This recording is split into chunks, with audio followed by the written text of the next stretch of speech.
السلام عليكم ورحمة الله تعالى وبركاته. أهلا ومرحبا بكم جميعا. كما شاهدتم في عنوان الفيديو سوف نستمع ماذا قال الإعلام المصري بعد نهاية مباراة المنتخب الجزائري ضد منتخب أوغندا.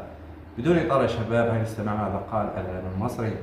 مليون مبروك وإن شاء الله يرجع بن سبعيني مؤثر كتير جدا، هيدي قوة دفاعية ويدي قوة في وسط الملعب، لأن آية نوري هيبقى وسط ملعب، فهيبقى عندك بن سبعيني قوي ورا، وآية نوري هتبان قوته وتبان جرأته الهجومية، لأن آية نوري مفتاح لعب رائع، لكن انت بتحطه باك شمال بتخسر حاجتين، ما بيعرفش يدافع فبتخسر الحتة دي، وكمان بيتعب، ما يقدرش يعمل هجوم من عند الدفاع، صعب يعني. الحمد لله عمورة ان شاء الله خلاص كده خد وضعه في الفريق، وانا تعبت مع جمال بالماضي، وحتى الراجل ده ما يعرفش قيمة عمورة. اللاعب السريع اللي عنده سرعات خليه في الملعب من اول ما يبدأ الحكم صفارة لغاية ما ينهي، ياخد ضربات جزاء، ياخد انفرادات. الماتش اللي فات برضه لما نزل الشوط الثاني عمل نفس الكرة بالظبط، عدى من كله وعملها كده لبغداد بنجاح، قلنا هتيجي جون، بس ما كانش فيه روح ابدا، عشان كده ما جاتش جون.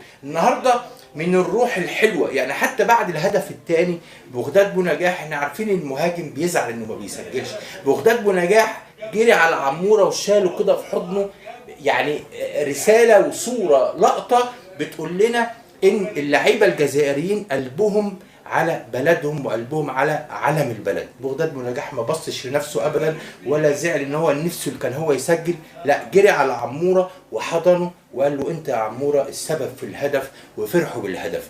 لعيبه الجزائر لعيبه كوره كويسين. سعيد بالرحمه كان محتاج ياخد ثقه، بيتحسن كتير سعيد بالرحمه بصراحه، لسه عنده كتير. حسام عوار من اللعيبه اللي وهيتصاب برضو تاني وهيبعد عن المنافسات واللعب. حسام عوار خساره حسام عوار، انا عارف ستايله كده، يعني مش في دماغه ودلوع وما بيجهزش وبعيد خالص عن المباراه. انا عندي شيبي احسن منه، لكن حسام عوار هتشوفه بقى وهتفتكروا كلامي، يبعد وهتلاقيه يروح روما وما يلعبش والمدرب يعمله اعاره، برغم ان هو موهوب، بس مش من اللعيبه اللي بيقرص على نفسه بصراحه. حتى لما جمال بالماضي قال له تعال، قال له اديني فرصه اجهز، وقعد 3 شهور عشان يجهز، ولما جه اتصاب ومشي، قصه يعني. فلعيبه الجزائر كتير جدا، لكن اللي عجبني النهارده وعندهم مهارات كتير في كل حته في العالم لعيبه الجزائر بصراحه. المدرب عنده لعيبه كتيره، لكن لما يبقى عندك الروح والثقه زي ريال مدريد بيدخل فيها جوان وعادي فرق، لكن عندها ثقة في النفس وروح، عندها روح المكسب، وعندها ثقة في اللعيبة، عندها ثقة في نفسها رهيبة. النهاردة الفوز ده يجيب الثقة، لأن المهارة موجودة عند لعيبة الجزائر، وشفناها في آية نوري وحسام عوار وعمورة، وعندها كمان الروح العالية. فاضل بقى من المدرب إنه ينظم الفريق.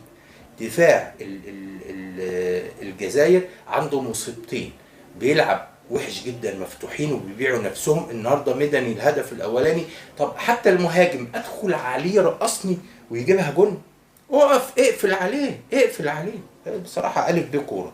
فاختيار المدير الفني يبقى اختيار يجيب لعيبه واعيه في الدفاع، تقف كويس في الدفاع، وكمان يعرفوا يطلعوا الكوره من رجليهم.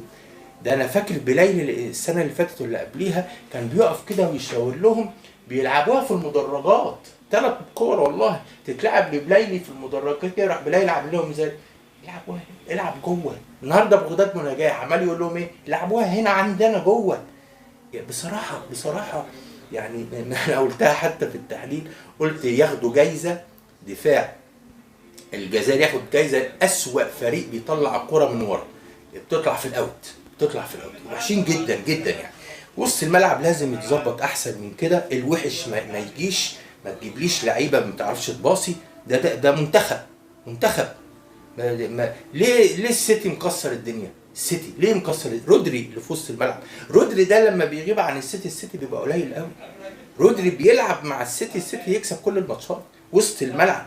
انا بدور على حد في وسط الملعب، بن طالب بيلعب في اوروبا، بيجي يلعب مع منتخب الجزائر تحسه انه اكنه بيلعب في الحمصي وكنافه، اكنه ما بيلعبش في اوروبا. مفيش ثقه في نفسه بتتقطع منه، بيلعب كور على الفريق. وانا مش عايز اتكلم كتير عشان محدش يزعل، لكن انا فرحان ان في روح النهارده، والحمد لله روح جابت الفوز خارج ملعبك. السلام عليكم ورحمه الله وبركاته. مليون مبروك لرجاله الجزائر والشعب الجزائري. النهارده كانوا رجاله في الشوط الثاني وحسوا بالمسؤوليه، عشان كده احنا فرحانين بيهم.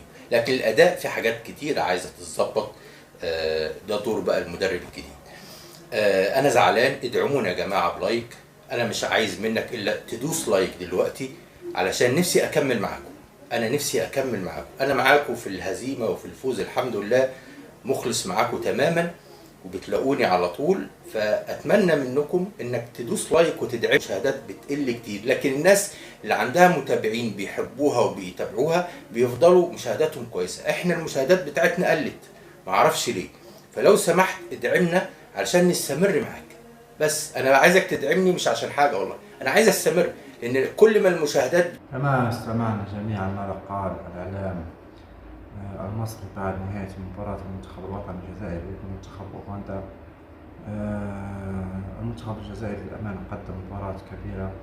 إن شاء الله المنتخب الوطني في قادم المباريات يعود لينفرد مرة أخرى إلى صدارة هذه المجموعة المعقدة للأمانة. ما زالت طريق شاقة وطويلة، ما زالت 6 مباريات لتصفيات كأس العالم. ما نتمناه أكيد هو التوفيق للمنتخب الوطني الجزائري الغائب عن آخر نسختين من كأس العالم 2018 بروسيا 2022 في قطر، والخيبات المتتالية للأمانة في عهد جمال بالماضي. العام الماضي قدم الكثير للكرة الجزائرية، لا ننكر ذلك. أتى لنا بكأس أفريقيا بعد أن كان المنتخب متزعزع، وكذلك سلسلة عدم الخسارة التي طالت 35 مباراة. إن شاء الله بالتوفيق لمحاربي الصحراء في قادم مباريات تصفيات كأس العالم وتصفيات كأس أفريقيا 2026 بالمغرب.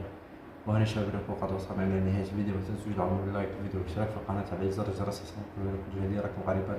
والسلام عليكم.